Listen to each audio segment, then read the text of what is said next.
Apakah setiap yang mati atau meninggal dalam wabah virus corona, penyakit menular, itu bisa termasuk syahid? Belum tentu. Jawabannya belum tentu, karena ada syarat-syarat juga kenapa orang tersebut bisa termasuk dalam golongan orang yang mati syahid. Karena ada kaidah-kaidah ataupun syarat seseorang disebut mati syahid. Karena keutamaan orang mati syahid ini, dia akan membypass semua tahapan di hari kiamat, mulai dari alam kubur sampai di hari kiamat di padang mahsyarnya. Orang yang syahid ini mempunyai banyak keutamaan. Tentu tidaklah segampang itu orang yang mati dalam wabah bisa disebut sebagai syahid karena keutamaan itu. Setidaknya ada 6 keutamaan orang yang mati syahid, bahwa sejak tumpah darahnya di alam pertempuran itu dosanya sudah diampuni. Diperlihatkan tempat duduknya di surga. Ini sudah dikubur dalam alam kubur. Sudah diperlihatkan tempat duduknya di alam kubur. Dijaga dari siksa kubur. Jadi sudah 3 ya. Diberi keamanan dari ketakutan yang saat nanti hari kebangkitan. Di padang mahsyarnya ia diberi mahkota kemuliaan. Mahkotanya ini lebih baik daripada dunia dan seisinya. Lalu dinikahkan dengan 72 bidadari. Yang terakhir, dia diberikan hak untuk memberikan syafaat kepada 70 orang dari keluarganya. Ini keutamaan orang yang syahid. Jelas, tentu kalau kita keutamaan ini tentu ada syarat-syarat sehingga seorang bisa dikatakan syahid meskipun ia mati dalam virus wabah menular atau yang corona saat ini yang sedang terjadi di negara kita, di Indonesia dan di dunia. Wabah virus corona saat ini sudah menyebar ke seluruh dunia. Dari beberapa pengalaman kasus di negara-negara bahwa penanganan virus corona ini dilakukan tidaknya dengan social distance, yaitu menjaga jarak antara manusia satu dengan manusia lainnya, dan melakukan lockdown yang paling ekstrim, lockdown, dan ini cukup efektif untuk mengatasi penularan. Lockdown ini salah satu untuk mengatasi virus penularan dengan menutup akses seluruh kota, seluruh wilayah, sehingga tidak terjadi penularan. Inilah memutus untuk mata rantai. Sehingga untuk memacu ini, Pak Wamui beberapa hari yang lalu sudah keluar untuk bagaimana pedoman umat untuk menjaga umat dan bagaimana umat ketika melaksanakan ibadah dalam kondisi penularan virus ini.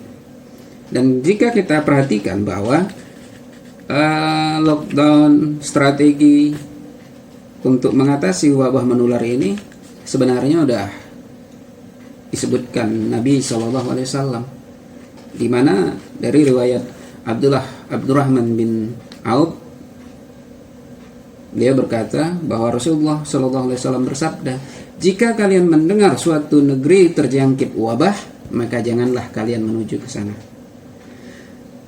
Dan jika ia menjangkiti negeri kalian, maka jangan kalian keluar dari dalamnya. Hadis ini tentu mengatur setidaknya ada 3. Apa itu? Yang satu, melokalisir wabah penyakit hanya berada pada satu lokasi tertentu. Yang kedua, agar orang yang dari luar tidak tertular dengan wabah penyakit. Dan yang ketiga, agar orang yang dari dalam tidak menulari penyakit kepada orang lain. Jadi ini merupakan strategi dasar dalam menangani wabah penyakit. Dalam ini virus corona, virus Wuhan, atau namanya COVID-19 ini. Dan ada keutamaan orang yang terkena wabah penyakit ini, yaitu mati syahid. Ini disebutkan dari Abu Hurairah radhiyallahu anhu bahwa Nabi SAW bersabda, syuhada itu ada 5. Yang satu, orang yang terkena wabah penyakit taun. Yang kedua, orang yang terkena penyakit perut, orang yang tenggelam, orang yang tertimpa runtuh bangunan, orang yang mati syahid di jalan Allah. Ini disebutkan di Sahih Al-Bukhari di nomor hadis 2617. Lalu apakah semua, pertanyaan tadi, apakah semua orang yang mati kena wabah penyakit atau virus corona itu termasuk syahid? Tentu tidak semua. Orang yang meninggal, mati, terkena penyakit menular tersebut dihargai sebagai syahid. Yang pertama, inilah perbedaan antara muslim, mukmin. Dari situ aja udah satu, bukan. Yang kedua, hadis tadi yang menyebutkan 5 golongan orang yang kena, yang dihitung syahid, itu bersifat umum.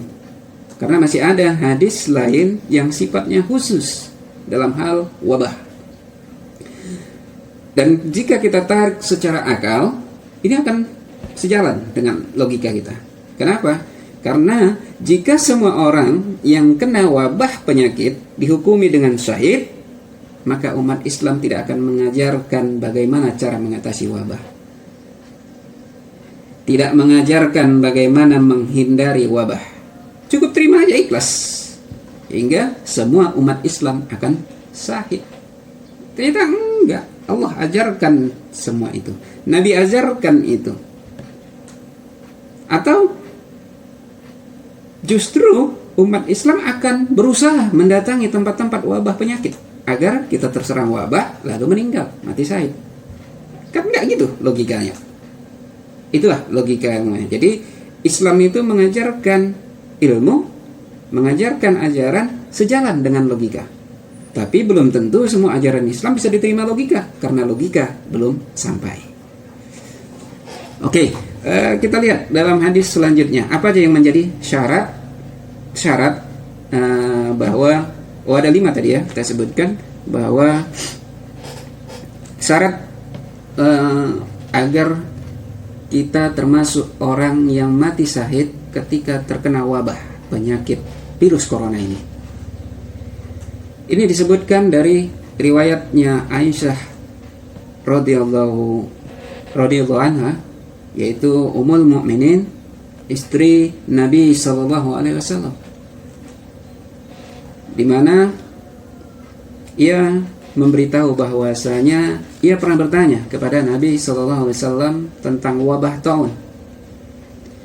Maka Nabi sallallahu alaihi wasallam memberitahunya, taun adalah azab yang dikirim oleh Allah Azza wa Jalla terhadap siapa saja yang Dia kehendaki. Jadi dasarnya taun adalah azab kepada siapa yang Dia kehendaki. Ini azab pertama. Lalu Allah menjadikannya rahmat bagi orang-orang mukmin. Lalu Allah jadikan itu rahmat bagi orang-orang yang beriman.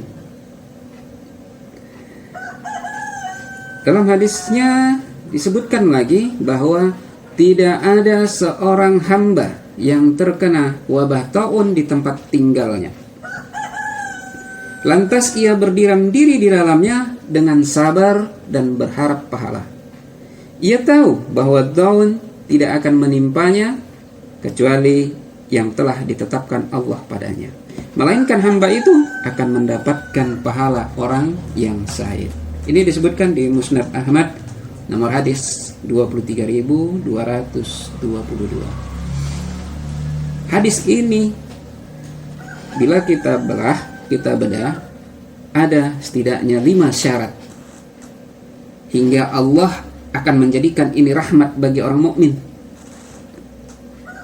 Kita bisa tahu wabah yang dideritanya itu jadi rahmat sama dia atau tidak. Ini bisa jadi bernilai syahid sama dia atau tidak. Siapa mereka? Ada 5. Yang pertama, mereka yang terkena wabah taun di tempat tinggalnya. Ini yang pertama. Artinya dia tidak menyongsong wabah itu. Dia tidak menantang wabah itu. Dia tidak mencari wabah itu sehingga dia terkena. Jadi ya, yang pertama, dia terkena wabah taun di tempat tinggalnya. Yang kedua, ia berdiam diri di tempat tinggalnya. Dalam bahasa hadisnya disebutkan payam kusu fi baladi. Lalu ia berdiam diri di tempat tinggalnya. Dia enggak pergi kemana-mana, dia enggak pergi keluar daerahnya, tidak pergi keliaran, tapi ia tinggal di rumahnya. Dalam bahasa medis yang sekarang ini, tinggal di rumah. Inkubasi, dia tinggal di rumahnya, di kamarnya selama 14 hari. Atau pergi ke isolasi rumah sakit. Jika ia tahu menggambarankannya. Lalu yang ketiga, berdiam dirinya dia ketika dia diobati, ketika dia mengisolasi diri, ia sabar. Ya, sabar.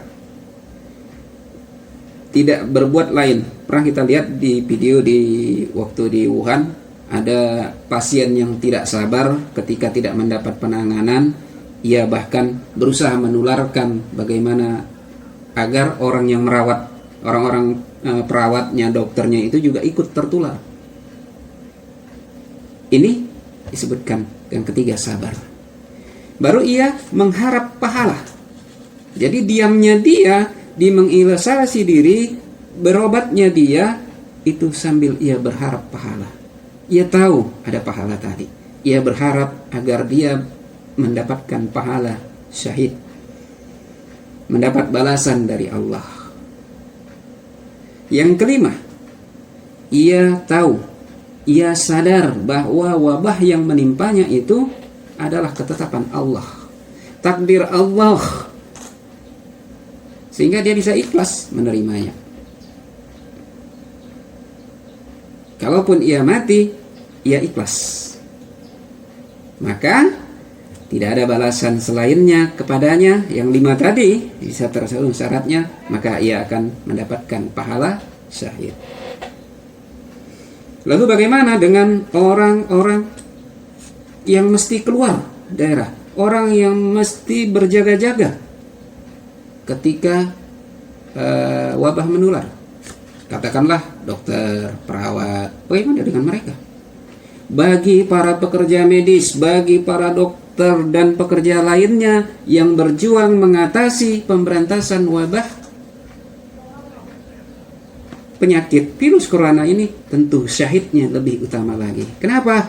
Mereka tidak hanya sekedar tertimpa musibah, tapi mereka juga berjihad, berperang di jalan Allah, memerangi wabah penyakit ini. Ini sama halnya seperti berjihad, perang di jalan Allah. Orang yang menyelamatkan satu nyawa sama seperti menyelamatkan nyawa seluruh dunia. Mereka berjihad di jalannya. Jika mereka gugur, mereka jihad, mati berjihad di jalan Allah. Dan jika mereka matinya karena terkena wabah, karena tertular, dan dia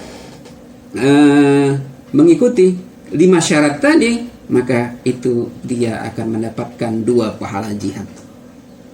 Pahala jihad berjuang di jalan Allah, berperang di jalan Allah.